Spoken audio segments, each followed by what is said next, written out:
حدیث پاک سناؤ. حدیث پاک میں ہے کہ اس کام کے کرنے والے کے لیے رزق، برکت والی روزی دروازہ توڑ کے آتی، دروازہ کھول کے نہیں، دروازہ توڑ کے، یعنی بائی فورس انشاءاللہ تعالی ضرور آپ کو مل کر رہے. 3 کام کرنے، اور یہ میں اور آپ روزانہ یہ 3 کام کر سکتے ہیں روزانہ.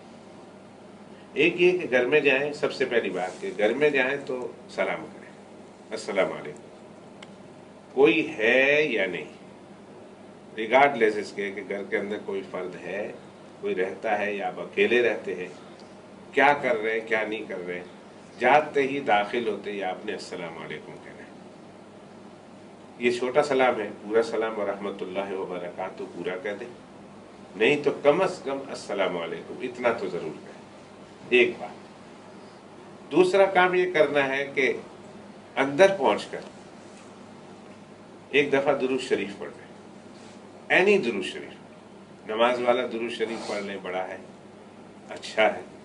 اگر نماز والا درود شریف نہیں پڑھ سکتے تو جو چھوٹا درود شریف آپ کی زبان پہ چڑھا ہوا ہے، اور سب سے چھوٹا درود شریف صلی اللہ علیہ وسلم ہے، سب سے چھوٹا درود شریف.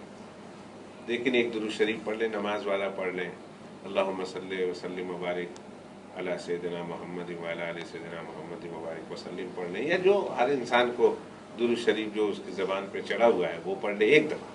2 کام. تیسرا کام، ایک مرتبہ قل هو اللہ شریف پوری اعوذ باللہ بسم اللہ کے ساتھ پوری قل هو اللہ شریف پڑھ لیں. یہ 3 کام ہیں، یہ ایک وظیفہ ہے. حدیث شریف میں آیا ہے کہ جو شخص اس پر پابندی کرتا ہے اللہ تعالیٰ اس کے لیے روزی اس طرح بھیجتے ہیں کہ اس کے طرف رزق دروازے توڑ کر آتا ہے، دروازے توڑ. اور کیا چاہیے آپ کو؟ ایک تو وہ روزی ہے نا جو انسان کماتا ہے صبح سے شام تک، لیکن مسائل پورے نہیں ہوتے. لیکن یہ اللہ کی طرف سے روزی ہے جو برکت والی روزی ہوگی. اس سے صرف یہ نہیں ہوگا کہ آپ کے ضرورتیں پوری ہوں گی، بلکہ آپ ضرورتیں دوسروں کی پوری کرنے والے بنیں گے. میں قسم کھا کے کہتا ہوں، قسم چپ کے کہتا ہوں، بہت سارے دوستوں کا مسئلہ میں بتاتا ہوں، خود قرض میں ڈوبے ہوئے تھے، قرض میں hundred of thousand of pound قرض میں ڈوبے ہوئے تھے، ہنڈریڈ آف تھاؤزنڈ. انہوں نے اس وظیفے پر عمل کیا، ابھی اس نے ان لوگوں کو hundred of thousand of pound قرض دیے ہوئے. اس کا قرض ختم ہو کر اس لوگوں کے اس کی طرف اللہ نے اس کو اتنی وسعت دے دی، اتنی برکت دے دی اس کی روزی میں. اور کیوں نہ دے؟ اس لیے کہ رسول اللہ صلی اللہ علیہ وسلم نے فرمایا ہے.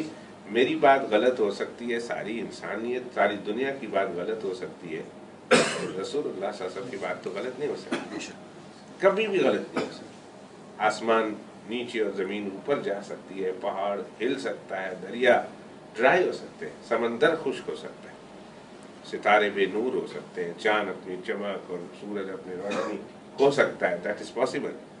لیکن رسول اللہ صلی اللہ علیہ وسلم کی بات غلط ہو جائے یہ تو ہو سکتا. اس لیے بھائی ایک تو اس خیال کے ساتھ اور اس دھیان کے ساتھ اور اس فکر اور سوچ کے ساتھ یہ وظیفہ رسول اللہ صلی اللہ علیہ وسلم کا ہے.